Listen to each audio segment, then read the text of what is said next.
میر تقی میر کی غزل ہم پڑھ رہے ہیں۔ میر تقی میر 18ویں صدی کے شاعر ہیں، ان کی ایک غزل دی گئی ہے، بڑی خوبصورت غزل ہے۔ غزل کو ہم پڑھ چکے ہیں، اس کی ایکسرسائز کے سوالوں کو ہم حل کر چکے ہیں۔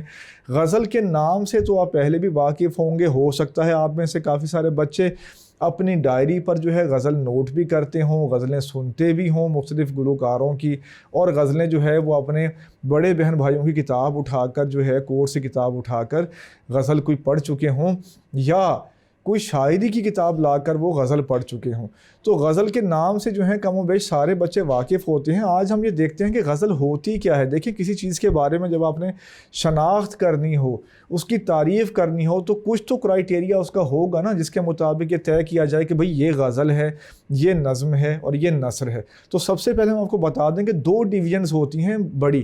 پہلی ڈویژن ہوتی ہے نثر، جسے آپ پروز کہتے ہیں انگریزی میں، اور دوسری ڈویژن ہوتی ہے پوئٹری، جسے آپ شاعری کہتے ہیں۔ عربی میں آپ یہ کہہ سکتے ہیں کہ نثر ہوتی ہے اور نظم ہوتی ہے، ٹھیک ہے۔ دو جو ہیں وہ مین ڈویژن ہوتی ہیں کسی بھی لینگویج کی۔ نثر میں آپ چیپٹر جو ہیں وہ حصہ نثر میں پڑھ رہے ہیں، اس میں افسانے بھی ہیں، اس میں مضامین بھی ہیں، اس میں دیگر طرح کی چیزیں بھی ہیں، ڈرامے بھی ہیں، یہ آپ نثر میں پڑھ کے آئے ہیں۔ نظم والا حصہ جو ہے وہ آپ پڑھ کے آئے ہیں۔ تو ہم آپ کو ایک بات بتاتے چلیں کہ نثر کے مقابلے میں جو بھی چیز ہوتی ہے اس کو نظم کہتی ہیں۔ پہلی تو بات یہ ہو گئی۔ اس لحاظ سے غزل بھی نظم کہلا سکتی ہے لغوی طور پر۔ اگر اس کا کمپیریزن ہو رہا ہو نثر سے، تو ہم کہہ سکتے ہیں کہ غزل بھی ایک لحاظ سے نظم ہی ہوتی ہے۔ لیکن جب آپ شاعری کو ڈسکس کرتے ہیں تو جیسے آپ اپنی کتاب میں ملاحظہ کر سکتے ہیں کہ حصہ نظم جو ہے وہ الگ کیٹیگری ہے، حصہ غزل الگ کیٹیگری ہے۔ اس کا مطلب ہے کہ غزل جو ہے اس میں کچھ تو فرق ہے جو نظم میں ایسی باتیں نہیں ہوتی، غزل میں ہوتی ہیں۔ تو غزل اور نظم میں کچھ تو امتیازات ہیں، ہم آپ کو ان کے بارے میں بتانے جا رہے ہیں۔ تو غزل کو پہچاننے کے لیے سب سے پہلی بات آتی ہے اس کی فارم کی۔ سب سے پہلے جب آپ کسی شخص کو بھی دیکھتے ہیں تو پہلے اس کے حلیے سے اندازہ لگاتے ہیں نا، کہ یہ شخص جو ہے یہ شہر کا ہوگا یا دیہات کا ہوگا، اور اس کی اپیرنس سے آپ اندازہ لگاتے ہیں، اس کی عمر کا اندازہ لگاتے ہیں، اور کچھ نہ کچھ اندازے جو ہیں وہ آپ اس کی حیت قضائی سے، اس کے حلیے سے، اس کی وضع سے لگاتے ہیں۔ تو غزل کی بھی وضع ایک ہوتی ہے، غزل کی فارم ہوتی ہے، ساخت ہوتی ہے۔ غزل کی ساخت میں 4 چیزیں ہوتی ہیں۔ پہلی چیز کو کہتے ہیں مطلع، دوسری چیز کو کہتے ہیں مقطع، پھر آتی ہے باری قافیے کی، اور اس کے بعد باری آتی ہے ردیف کی۔ تو مطلع، مقطع، قافیہ، ردیف۔ غزل میں فارم کے لحاظ سے، حیت کے لحاظ سے، ظاہری لحاظ سے یہ 4 چیزیں جس کلام میں ہوں گی، جس شاعری میں ہوں گی، اس کو کہا جائے گا غزل۔ مطلع کیا ہوتا ہے؟ مطلع کے لغوی معنی ہوتے ہیں طلوع ہونے کی جگہ۔ جیسے سورج جو ہے جہاں طلوع ہوتا ہے اس کو مطلع سحر کہتے ہیں، سورج وہاں طلوع ہوتا ہے، ٹھیک ہے، صبح وہاں سے آغاز ہوتی ہے تو اس کو کہتے ہیں مطلع سحر۔ مطلع خورشید بھی کہہ سکتے ہیں، سورج جہاں سے طلوع ہوتا ہے۔ تو مطلع کہتے ہیں کوئی چیز جس جگہ سے طلوع ہو، اس مقام کو، اس جگہ کو کہتے ہیں مطلع۔ تو غزل میں مطلع کا کیا معنی ہوتا ہے؟ غزل طلوع ہوتی ہے، غزل آغاز ہوتی ہے، غزل کی ابتدا ہوتی ہے جس شعر سے، اس کو کہتے ہیں مطلع۔ کیا اتنا کافی ہے مطلع کے بارے میں جاننا؟ کیا مطلع کی تعریف مکمل ہوئی؟ ابھی مطلع کی تعریف مکمل نہیں ہوئی۔ اگر کوئی یہ کہے کہ مطلع غزل کا پہلا شعر ہوتا ہے، یہ مکمل تعریف نہیں ہے۔ مطلع غزل کا وہ پہلا شعر ہوتا ہے جس کی دونوں لائنوں میں قافیہ اور ردیف ہو۔ مطلع غزل کا وہ شعر ہوتا ہے، وہ پہلا شعر، مطلع غزل کا وہ پہلا شعر ہوتا ہے جس کی دونوں لائنوں میں قافیہ اور ردیف ہو۔ یہاں کیا بات مکمل ہو گئی؟ کوئی ابہام رہ گیا؟ ہاں جی، ایک ابہام رہ گیا ہے۔ اگر کوئی یہ کہے کہ بھائی ایسی غزلیں بھی ہوتی ہیں جن میں ردیف نہیں ہوتی، تو یہ بھی ذہن میں رکھیں کہ اگر غزل میں ردیف نہیں ہے تو پھر مطلع کی یہ تعریف ہوگی کہ مطلع غزل کا وہ پہلا شعر ہوتا ہے جس کی دونوں لائنوں میں قافیہ اور ردیف ہو۔ اگر غزل جو ہے مردف ہے یعنی ردیف والی ہے، اور اگر غزل غیر مردف ہے یعنی اس میں ردیف نہیں ہے، تو مطلع کی دونوں لائنوں میں قافیے کی موجودگی ضروری ہے۔ ردیف کے بغیر غزل ہو سکتی ہے، قافیے کے بغیر نہیں ہو سکتی۔ مزید جب ہم قافیے والے سیکشن میں جائیں گے تو اس پہ بات کریں گے۔ تو مطلع کی آپ کو سمجھ آ گئی؟ مطلع غزل کا وہ شعر ہے، وہ پہلا شعر ہے جس کی دونوں لائنوں میں، دونوں مصروں میں قافیہ اور ردیف ہو۔ اگر غزل مردف ہے، اور اگر غزل غیر مردف ہے، جیسے علامہ اقبال نے بال جبریل میں ایسی غزلیں کہی ہیں، اور بھی شاعروں نے غزلیں کہی ہیں جن میں ردیف نہیں ہوتی، تو ردیف کوئی لازمی شرط نہیں ہے، ہو تو اچھی بات ہے، نہ ہو تو غزل ہو جائے گی۔ یہ ہو گیا مطلع۔ اب باری آتی ہے مقطع کی۔ تو مقطع کہتے ہیں جہاں کوئی چیز ختم ہو رہی ہو، جہاں کوئی چیز قطع ہو رہی ہو، قطع پتہ ہے نا کاٹنے کو کہتے ہیں، تو جہاں کوئی چیز قطع ہو رہی ہو، اس کا اختتام ہو رہا ہو، اسے کٹ لگ رہا ہو، اس جگہ وہ کہتے ہیں مقطع، جہاں کوئی چیز قطع ہو جائے، جہاں کوئی چیز ختم ہو جائے۔ شاعری میں، غزل میں اس شعر کو، اس آخری شعر کو مقطع کہتے ہیں جس میں شاعر اپنا تخلص استعمال کرے۔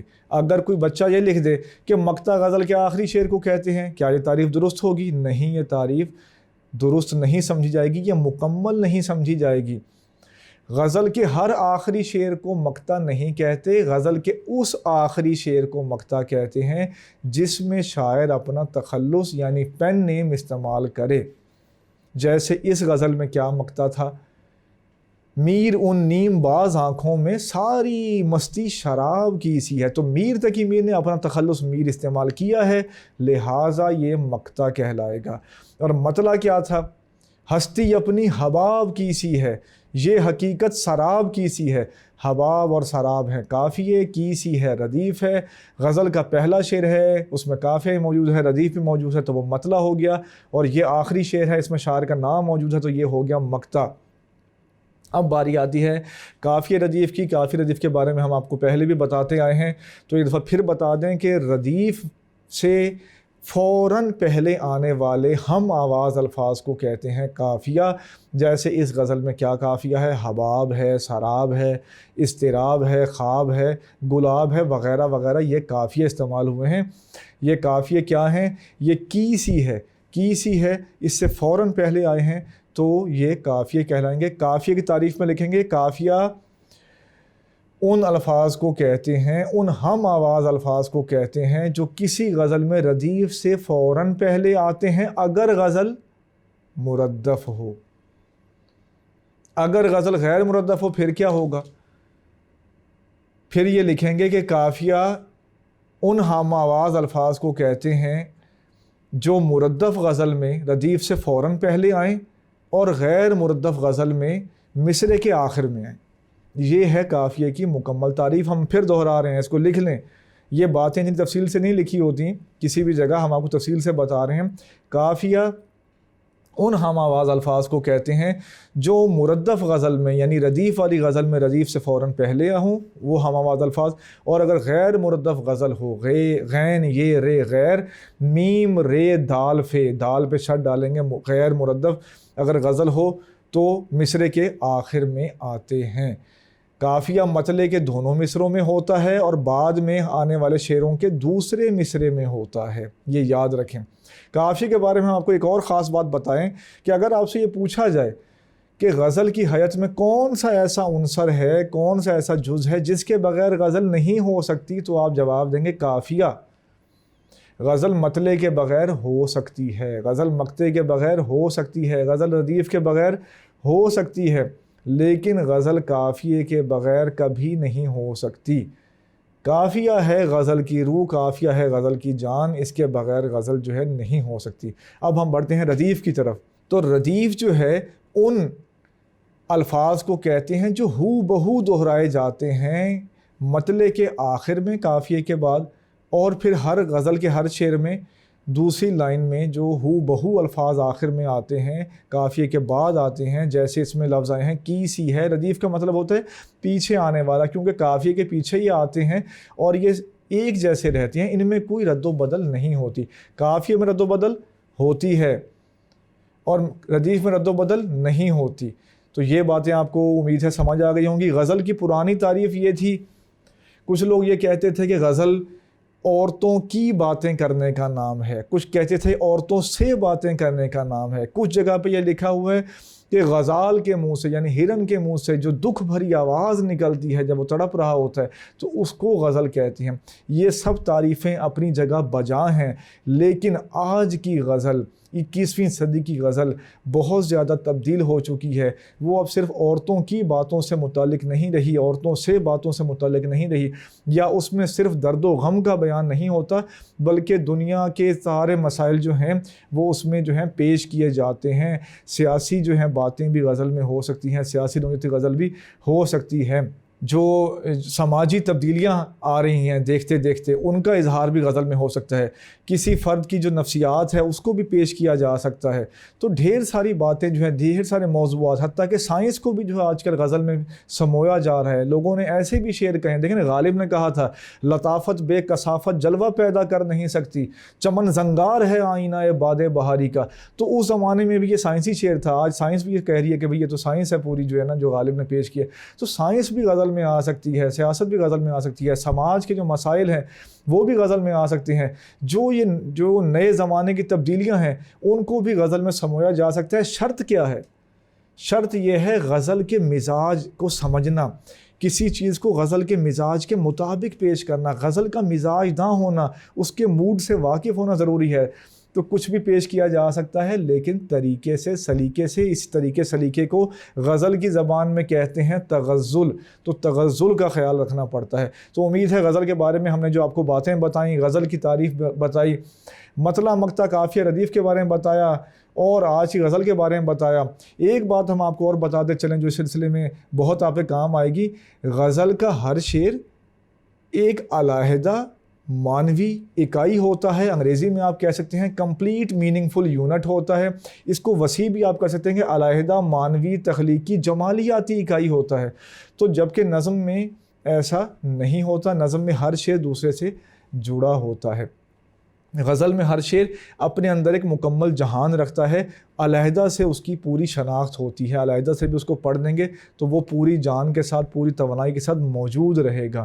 تو یہاں ہم اپنا سلسلہ جو ہے غزل کی تفہیم کا وہ ختم کرتے ہیں. امید ہے اس سلسلے سے آپ کو غزل کے بارے میں بہت کچھ سیکھنے کو ملے گا. یہ جو ہے نا, کہتے ہیں نا, اپنے پلے سے باندھ لیں, کیونکہ 10ویں میں بھی غزل آئے گی, 11ویں میں بھی آئے گی, اور 12ویں میں بھی آئے گی. ہر دفعہ آپ نے استاد سے نہیں پوچھنا, ہر دفعہ سوچنے نہیں بیٹھ جانا کہ غزل کے بارے میں تو مجھے پتہ ہی نہیں, غزل کی تعریف نہیں پتہ, غزل کے حیت کے بارے میں نہیں پتہ, غزل کی جو ہے داخلی کیفیت یعنی اس کا ہر شعر الگ ہوتا ہے یہ نہیں پتہ. تو یہ آپ کو اب پتہ چل گیا ہے. امید ہے اس سلسلے سے آپ نے سیکھا ہوگا. اب تک ہم نے آپ کے سامنے پیش کیا ہے میر تقی میر کا تعارف پہلے حصے میں, اس غزل کے بارے میں کچھ باتیں ہم نے آپ کو بتائیں, پھر ہم نے مشکل الفاظ کے معنی سے آپ کو آگاہ کیا, تمام اشعار کی تشریح ہم نے آپ کو کرائی, اور حوالے کے شعر لکھوائے آپ کو, جو ہے نا خوبصورت خوبصورت شعر ہم نے تلاش کر کے آپ کو جو ہے اپنے حافظے سے, جو ہم نے اپنے طالب علم کی زبانیں پڑھے تھے وہ آپ کے ساتھ شیئر کیے ہیں. اس کے بعد مشقی سوالات کا حل جو ہے ہم نے آپ کو بتایا ہے, اور آخر میں غزل کے بارے میں بتایا ہے. امید ہے یہ سلسلہ آپ کے لیے ممد ثابت ہوا ہوگا, معاون ثابت ہوا ہوگا. میرا نام فرحان علی ہے اور میں tutoria.pk پر اردو کا آن اسکرین انسٹرکٹر ہوں.